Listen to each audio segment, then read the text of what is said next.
Hello students, this is Neeraj Gupta. First chapter, video number 15. Now in this video, we will discuss about social objectives. Business society में चल रहा है. Society के scars resources यानी limited resources को use कर रहा है. कहीं ना कहीं आप देखो लैंड, लेबर, कैपिटल सब कुछ बिजनेस को सोसाइटी से मिल रहा है. हमने पिछली वीडियो में पढ़ा डेफिनेटली कंपनी को प्रॉफिट करना है, डेफिनेटली कंपनी को सरवाइव करना है, डेफिनेटली बिजनेस को ग्रो करना है, इनोवेशंस पे खर्चा करना है, सब चीजें ठीक है.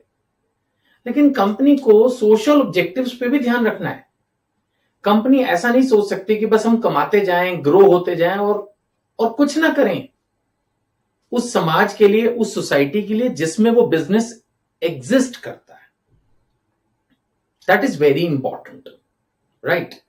तो अभी हम इस वीडियो में डिस्कस करेंगे कि that every business try to pay back to society. Pay back to society मतलब समाज से हमने लिया है, तो जब हम काबिल हो जाएं, जरूर नहीं कि पहले दिन, पहले साल से ही हम सोशल ऑब्जेक्टिव्स पे ध्यान दें, लेकिन जैसे ही कोई कंपनी अपने पांव जमा ले, प्रॉफिटेबल हो जाए, अच्छे से स्टेबलाइज हो जाए, मार्केट में रेपुटेशन गेन कर ले, तब तो उसको चाहिए कि कुछ समाज के लिए करना शुरू करे.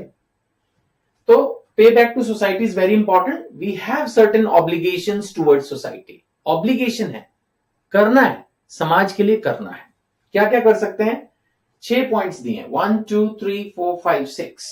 पहला point, supply of quality products at fair prices. सबसे पहली बात, आप कोई घटिया सामान ना दें. सबसे पहली बात, आप कोई डेंजरस सामान ना दें. अब जैसे खाने पीने की चीज है, अगर वो आउटडेटेड हो चुकी है और फिर भी आपने उसकी डेट चेंज करके, पैकिंग चेंज करके बेच रहा है, ये डेंजरस है. कोई खाके उसको मर सकता है, बीमार हो सकता है. Don't give harmful products. तो ना तो आप घटिया सामान दें. देखो, वैल्यू फॉर मनी, आज कस्टमर एजुकेटेड है. वैसे भी आपके अपने बिजनेस के लिए भी ठीक नहीं रहेगा, किसी ने केस कर दिया, कंपनी बंद हो जाएगी. तो आप ना तो कोई घटिया सामान दें, नो एडल्ट्रेशन, मिलावट, नो घटिया, है ना? कोई भी इस तरह की हरकत नहीं करनी है. और आपने कोई डेंजरस, हार्मफुल प्रोडक्ट अपनी सोसाइटी को नहीं देना. और प्राइसेस भी रीजनेबल होने चाहिए.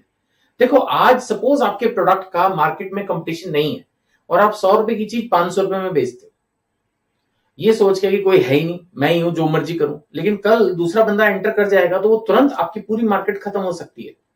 बिकॉज लोग परेशान तो होंगे ही ना, 100 रुपए की चीज 500 रुपए में लेके. लेकिन अभी मजबूरी में खरीद रहे होंगे. जैसे ही दूसरा कंपटीटर आएगा, वो आपका मार्केट शेयर खींच लेगा. तो लॉन्ग रन में फिर सर्वाइव करना है. तो ये तो देखा जाए तो कंपनी के इकोनॉमिक ऑब्जेक्टिव्स को अचीव करने के लिए भी जरूरी है कि company quality products reasonable price पे दे. प्रॉफिट कमाने में कोई बुराई नहीं है. बिजनेस को रिस्क ले रहे हैं तो प्रॉफिट तो चाहिए. प्रॉफिट के बिना सर्वाइवल नहीं है, ग्रोथ नहीं है, एक्सपेंशन नहीं है, इनोवेशन नहीं है. लेकिन रीजनेबल.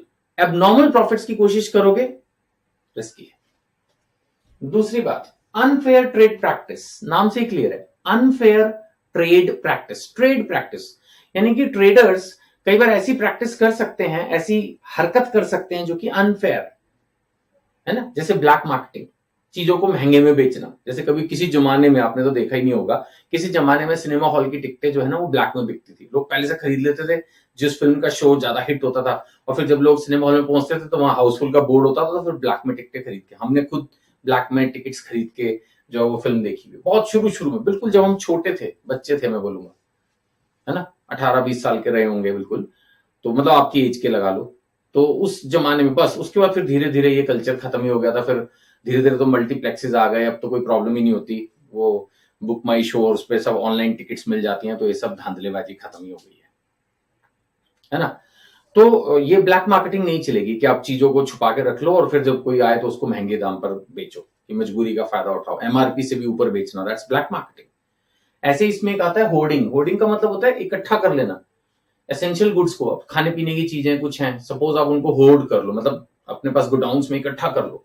उससे क्या होगा कि मार्केट में शॉर्टेज हो जाएगी. शॉर्टेज होने से क्या होगा, प्राइस बढ़ जाएगा. प्राइस बढ़ाने के बाद आप बेच दो ना. ये सब चीजें अनफेयर ट्रेड प्रैक्टिस, ये इलीगल है. इसमें तो आप अंदर भी जाओगे, बिजनेस भी बंद होगा. कोई फायदा नहीं इन सब चीजों को करने का, है ना. इसी तरह से एडल्ट्रेशन, चीजों को मिलावट. जैसे सुना है दूध में लोग पानी या पता नहीं कौन कौन से केमिकल मिला के बेचते हैं, या और भी बहुत सारी चीजों में बहुत कुछ मिलावट करते हैं, घी में मिला देते हैं, कुछ भी मत करो। किसी बिजनेस को नहीं करना चाहिए। आज आप मेरे से बिजनेस स्टडीज पढ़ रहे हो, सिर्फ 17 साल 16 साल आपकी उम्र है, 11th क्लास में हो, कल को आप एक बहुत बड़ा बिजनेस चलाओगे या किसी बिजनेस को हेल्प करोगे। मैं आपको अपने एक्सपीरियंस से बोल सकता हूं ये बात कि इलीगल प्रैक्टिस ज्यादा दिन नहीं चलती। जितना आप कमाओगे उससे दुगना देके भी पीछा छूट जाए ना तो बहुत बड़ी बात है। इसलिए लाइफ में हमेशा याद रखो, लीगल वे से बिजनेस करो। वो पुराने जमाने की बातें कभी होती थी, इलीगल चीजें चलती थी, पहले होता था, इस तरह की बातें सुनते थे हम भी बचपन में कि हाँ जी ऑफिसर कोई पकड़ लेगा तो उसको थोड़ा बहुत रिश्वत देके छूट जाओ। अब वो चीजें ना ऑलमोस्ट खत्म हो चुकी हैं। अभी सब कुछ जिसको कहते हैं ना व्हाइट इकोनॉमी है, मतलब सब कुछ व्हाइट है, प्योर है, ऑलमोस्ट सब कुछ लॉ के हिसाब से चलता है। बहुत बड़ी बड़ी कंपनीज जो है वो छोटा मोटा रिस्क ले लेती हैं, उनके पास कैपेसिटी भी होती है। अदरवाइज नहीं करना चाहिए, किसी को नहीं करना चाहिए। एक सोशल ऑब्जेक्टिव भी है, आफ्टर ऑल जिस समाज में हम रहें उसी में हम घटिया सामान बेच के घटिया हरकतें करके कब तक जिएंगे। Then we have employment opportunities. Yes, एक कंपनी को चाहिए, एक बिजनेस को चाहिए, अगर पॉसिबल हो तो एक आध प्रोजेक्ट लेबर इंटेंसिव भी लगाए। आमतौर पर हम हमेशा ऐसे प्रोजेक्ट लेते हैं जिनमें बढ़िया से बढ़िया मशीन्स हम लगा सके। ठीक है, इंपोर्टेड मशीन्स लगाना, ऑटोमेटिक मशीन्स लगाना अच्छी बात है, इससे कॉस्ट भी कम होती है, क्वालिटी भी इंप्रूव होती है, एफिशिएंसी भी बढ़ती है। बट आखिर हमारा इंडिया है, इंडिया को एम्प्लॉयमेंट की बहुत जरूरत है। आज भी एम्प्लॉयमेंट एक बहुत बड़ी प्रॉब्लम है। अगर एक एज ए बिजनेसमैन आप हेल्प कर सकते हो तो एक आध project, not all project but एक आध प्रोजेक्ट लेबर इंटेंसिव लगाइए, यानी जिसमें मशीन कम और हाथ से काम ज्यादा होगा, यानी लेबर की जरूरत जिसमें ज्यादा पड़ेगी। उससे क्या होगा कि बहुत सारे लोगों को एम्प्लॉयमेंट मिल जाएगी, है ना। अगर कोई बहुत ज्यादा एज ए बिजनेस वो फर्क नहीं पड़ रहा इस बात का, तो at least you can go for one of the project और one of the wing for labour intensive technology, है ना।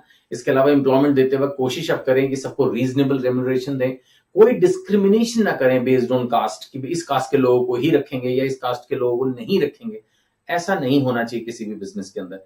सो there should be no discrimination based on caste और बेस्ड ऑन जेंडर, की भी फीमेल्स को ही रखेंगे या उनको बिल्कुल नहीं रखेंगे।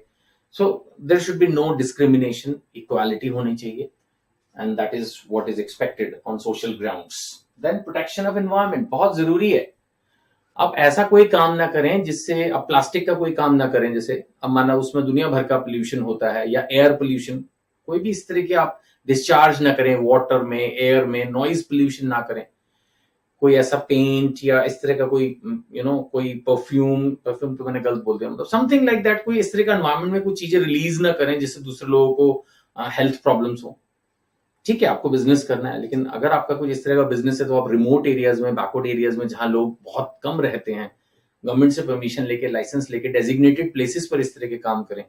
डेंसली पॉपुलेटेड जहां जनता ज्यादा रहती है, रेजिडेंशियल इलाके, वहां इस तरह की एक्टिविटीज ना करें। कम्युनिटी सर्विस बहुत जरूरी है। जब आपका बिजनेस कुछ कमाने लगे दो पैसे, तो आप स्कूल्स बनवाइए, डिस्पेंसरीज बनवाइए, रोड्स बनवाइए, है ना। कोई वाटर प्रोजेक्ट, कोई रोड प्रोजेक्ट, कोई सोलर पावर, कुछ कीजिए समाज के लिए, धर्मशाला बनवा दो, है ना। कुछ करो, कम्युनिटी हॉल्स जैसे मैंने कहा, कोई स्पोर्ट्स एकेडमी खोल दो बच्चों के लिए जो उनको फिर आगे एनकरेज करे, है ना। Old age home, motivational centres, कुछ भी आप कर सकते हो। There are so many things.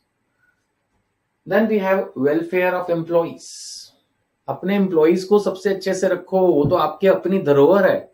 आप अपने एम्प्लॉइज को अच्छी सैलरी दो, हेल्दी वर्किंग कंडीशन दोगे, they will always work for you and they will praise and it will create a good image of the company. Take the case of Tatas, I always praise Tatas for this. Tatas की salary एकदम time से मिलती है, reasonable salary होती है, good working condition, they take good care of their employees. So Tata is definitely one of the most, you can say, reputed employer of India. बहुत अच्छी उनकी सब चीजें रहती हैं, वर्किंग अपने एम्प्लॉइज के लिए वो बहुत फेवरेबल है। So in this way you can help the society. आपके एम्प्लॉइज भी तो आपकी सोसाइटी का ही पार्ट है, समाज से ही तो आपने लोगों को एम्प्लॉय किया, है ना। तो ये सब बहुत अच्छे वैल्यूएबल पॉइंट्स हैं, सोचने के लिए भी हैं, एग्जाम्स के लिए तो जरूरी है, और साथ में आपकी ओवरऑल अपब्रिंगिंग और ओवरऑल आपकी पर्सनालिटी को भी इंप्रूव करते हैं। ये सब चीजों को थॉट प्रोसेस में आप लाएं। सिर्फ इन चीजों को ये नहीं कि बस पढ़ें और रटें कि भाई पेपर में मार्क्स लेने, थोड़ा इनके बारे में सोचें भी, तो these are really very good points. ठीक है जी, थैंक यू।